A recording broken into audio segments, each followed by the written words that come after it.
पाहि मां शङ्कर रक्ष मां शारदे पाहि मां शङ्कर रक्ष मां शारदे पाहि मां शङ्कर रक्ष मां शारदे पाहि मां शङ्कर रक्ष मां शारदे पाहि मां शङ्कर रक्ष मां शारदे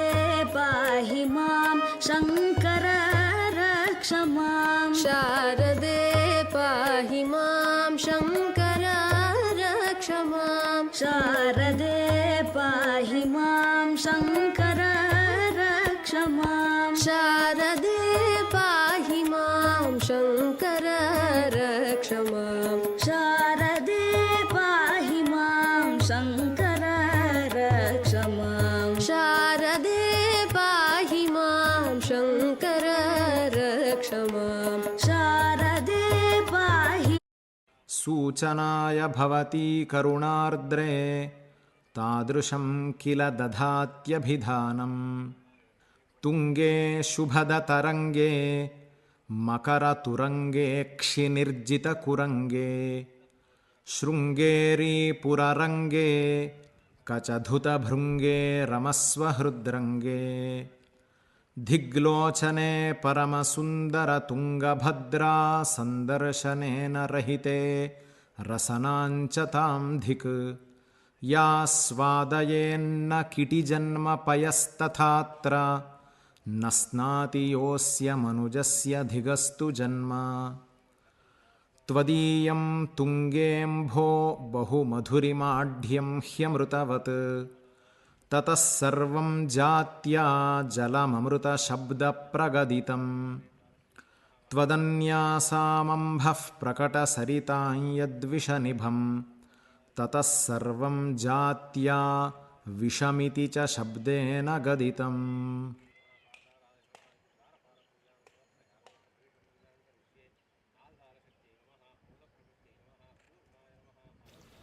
श्रीगङ्गाष्टकम् भगवति भवलीला मौलिमाले तवाम्भः कणमणुपरिमाणं प्राणिनो ये स्पृशन्ति अमरनगरनारी चामरग्राहिणीनां विगतकलिकलङ्कातङ्कमङ्के लुठन्ति ब्रह्माण्डं खण्डयन्ती हरशिरसि जटावल्लिमुल्लासयन्ती स्वर्लोकादापतन्ती कनकगिरिगुहागण्डशैलात् स्खलन्ति सकलकलुषभङ्गे स्वर्गसोपानसङ्गे तरलतरतरङ्गे देवि गङ्गे प्रसीद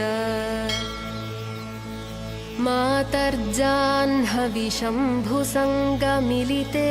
मौलौ निधायाञ्जलिं त्वत्तीरे वपुषो वसानसमये नारायणाङ्घ्रिद्वयम्